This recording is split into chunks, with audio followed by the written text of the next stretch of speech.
You have all the knowledge, but you're still stuck.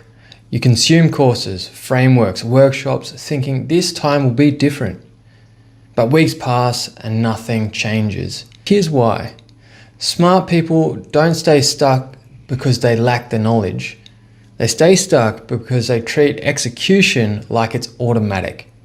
A case in point, the other day I was wandering around the Thai hardware store with Martin, one of my design colleagues, and we were looking for a specific component to build a bottle rocket launcher for our Innovation Hour program. And the problem was, I had all the knowledge. I knew exactly what I needed to do. I've been leading back in Australia the Aeronautical Velocity Challenge for years, which is a national STEM competition for bottle rockets.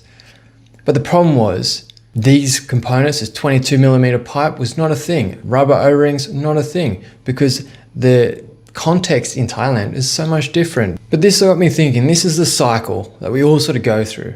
You get excited about an idea, you take notes, you make a plan, you go to take action, and then there's something, just one little thing, like the unsized pipe, that just stops you from executing. And the thing is, I've been living this pattern. I actually wrote this newsletter about a week ago, and it was just saying, hey, look, it's just not good enough. There was just one thing that was just not right for me. But one of the things I noticed over the week is I learn new AI tools, I train other people, I create courses for my design subject. I'm looking at AI policy and guidelines and doing collaborative discussions with parents and students. Is every time I go to teach a concept, I understand fundamentally what I'm missing about this idea, this knowledge, this how to execute, because I'm teaching them how to go and do it rather than just consuming and having all this knowledge myself. Yesterday was my first AI vibe coding collective. We had 3 people join, which was just amazing. And this was our opportunity to get people together to learn a new skill and not have that expert in the room of someone's teaching us, but we're learning together, we're better together. And I was buzzing about it because not only is it teaching me my business skills, things are actually working, because I tried something similar about a year ago and it failed dismally. No one showed up, no one had time, even though they invested in the program. But this time it was different. This time I knew what I was doing based on the actions that I was taking. This got me thinking, why do I do what I do? And fundamentally, why am I building a business? Why am I teaching? Why am I leading in schools? Why am I learning all this AI stuff? It's because fundamentally for me, I love to learn. And one, business is the most brutal learning path you can have because you are immediately projected with your success or your failure. Same with teaching. It's the same concept. You have to learn to teach and then teach to learn. But it's easy to think when we're in that same predicament I was when I was looking for that 22mm pipe in that hardware store, is if it doesn't go exactly how we want it to, it's that thought of, oh, look, I tried. But the problem with that is we give up way too quickly. But this is the thing, when you're a teacher and you understand that resilience is needed to learn, we can just then adapt. We look, and what good teachers do is they take this knowledge and they turn it into the contextual understanding for others to actually meet them at their need. And this is really where that idea, that understanding of your knowledge is not your limitation, it's your ability to actually apply it to the context you're in rather than the specific environment, this blueprint that you have that has to be X, Y, Z, otherwise it doesn't work. Because you can watch all these YouTube channels, you can watch all these things, you can do all these courses. If you're starting to try to learn to teach, if you're learning AI, if you're running a business, you can learn all this stuff, but then unless you apply it to your own context, it doesn't actually matter because there's nuances, there's subtle details that mean your version of events will be slightly different to mine. I could teach you exactly how to build this bottle rocket launcher, but unless you can get those specific components, just like we couldn't, you can't do it the exact framework that I had.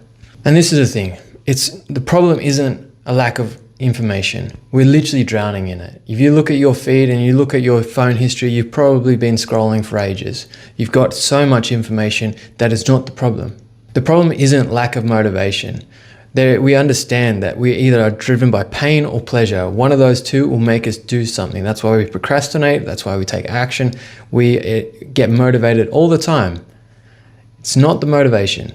The real problem is we treat execution and action as like it is automatic. It's going to be built in, rather than treating it like a skill that we need to learn and develop.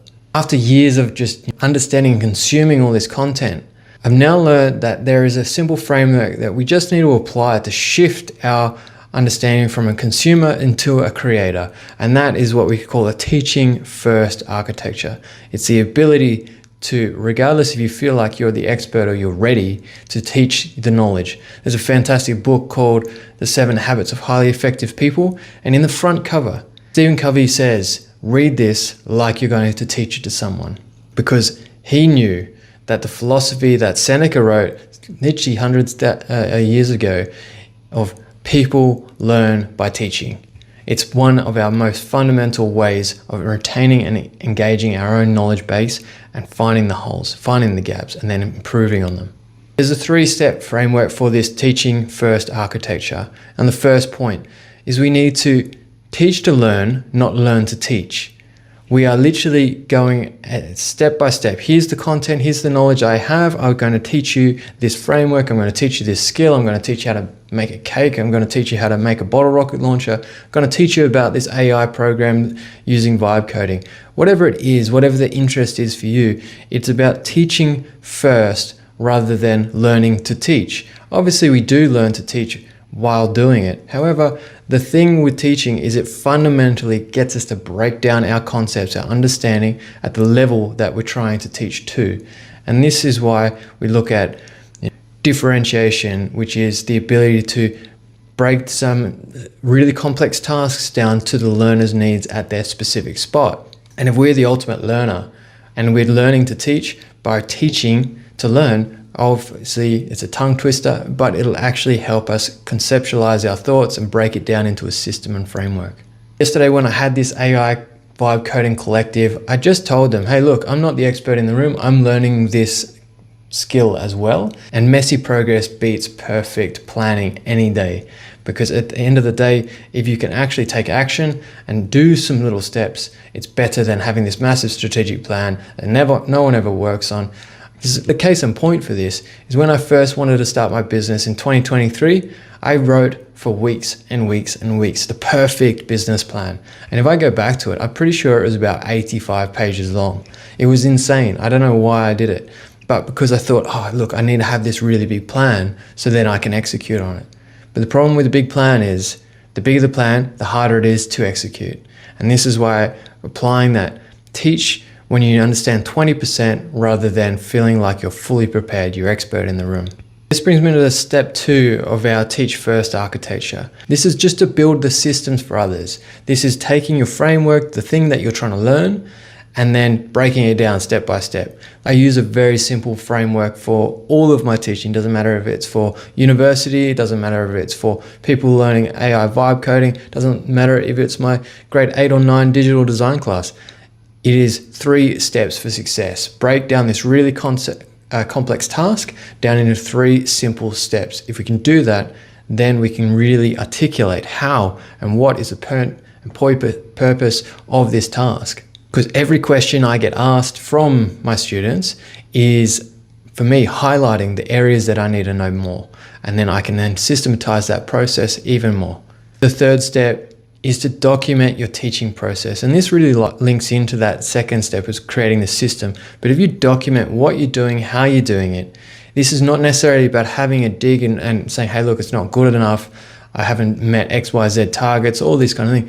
It is really about self-reflection, understanding what we do and why we do it. This is literally why I'm making content right now. This is not specifically for anyone that is outside of my world. It is for me, for the lessons that I'm learning, so I can articulate, learn to communicate, and get better at this skill of showing up for myself and actually doing the work. Because if I can break down this really complex thought that I had into manageable steps for you, it'll help me to then take the action that I would like to. Teaching is the most effective way we learn. This is why I'm a director of a school. This is why I make content. This is why I started a business. It's because every single one of those things I want to learn and I want to get better at. And by teaching it to others, then I can get better at the skill of actually showing up, better at the skill of communicating, better at the skill of making relationships, better at the skill of technology. Because at the end of the day, if we can do all the things that we want, that is how we grow. That's how we get fulfillment. That's how we actually can contribute. And for me, the most effective way to actually fill our bucket is to contribute to others. When we see them light up, we see the knowledge that they're actually attaining by the little understanding that we had because we've given them some sort of insight into this thing that they're trying. Every time I break down a really complex task into a manageable framework or steps for success, it helps me really break down my own thinking pattern. I put it this way, if I just told Martin when we were looking for this design rocket components, go get this, and then build it, he would have no idea what I'm talking about. One, I needed to show him the components that we needed. I needed to break down the plan. I needed to have photos to show, hey, look, this is what's worked in the past. And now we don't have these components, but this is what we possibly can do. And it was just taking that knowledge, that conceptual idea, and breaking it down into the context that we have, so then we can actually execute on it. When life doesn't really go our way, it's easy for us to go, hey, look, I tried, I gave it a shot. But at the end of the day, if we can switch the frame, switch the focus into, hey, what can I try next? How can I teach someone else? Because they can actually give you a response to actually figure out what can work later on for yourself as well. What's one thing that you have been thinking of, been meaning to learn, I've been meaning to do? You've been reading this book, you're interested in this thing. Start trying to teach the concepts that you're learning. See how people light up when you start talking about the things you're passionate about. Because at the end of the day, if you're really curious about this thing, you will do it and you'll get into the flow state, and then you'll talk for hours about these specific skills that you're learning, these specific topics you're learning. And you might find that there's other people who connect with that or can give you guidance or actually are really genuinely curious about that, because at the end of the day, we're better together. If we can share these experiences with others, it makes the whole point of sort of our existence in regards to relationships so much better. And this is why I built that AI Vibe Coding Collective, because I wanted to learn that skill, but I wanted to do it with others and not feel like I had to be the expert before I could start teaching. When you start committing to teaching something, first you will really identify what is it that you are learning. Then, how do I want to actually teach this? Now, are you documenting what you're learning? Are you writing a journal? Are you making content? Are you just talking to people regularly about the things that you're experimenting with? What is it that you are actually focusing on? Once you've got that, you can build those systems that are actually really helping articulate. So for example, for me right now, I'm writing my content in a journal just to get my thoughts out. I'm then putting it into a newsletter, and now I'm then talking to a camera to then convey that idea a little bit more better. Even that's a poor sentence, but because ultimately this is where we stay accountable, and this is where the growth happens. If we can teach, we can learn, and if we learn, we can be better at teaching, and then the cycle continues. And this is how we break that pattern of why smart people get stuck, because they don't lack the knowledge, they lack the skill of execution in the thing that they are knowledgeable about. And this is why the beauty of my role at the moment is I'm leader in technology. I get to learn it every day. I get to do it every day. I get to teach about it every day. And from doing that, I can figure out what are the skills I need, where do we need to go, what are the skills my community need, what is the knowledge they need, and where can we go together. At the end of the day, this is what we need to do by teaching first and then learning second, because essentially if we can teach what we're learning, we learn even quicker. Let me know, what's one thing that you're probably about 20% understanding of that you would like to start teaching others and you just haven't started it yet? Write a comment, let us know. And if you're interested in the AI Vibe Coding community, you can join the link. There's a free community in the link in the description, and you can put your name on the wait list for our next sessions. Till next time, remember, effort equals result. Remember, create with intention. My name is Vaughan Littlejohns. I will see you in the next one.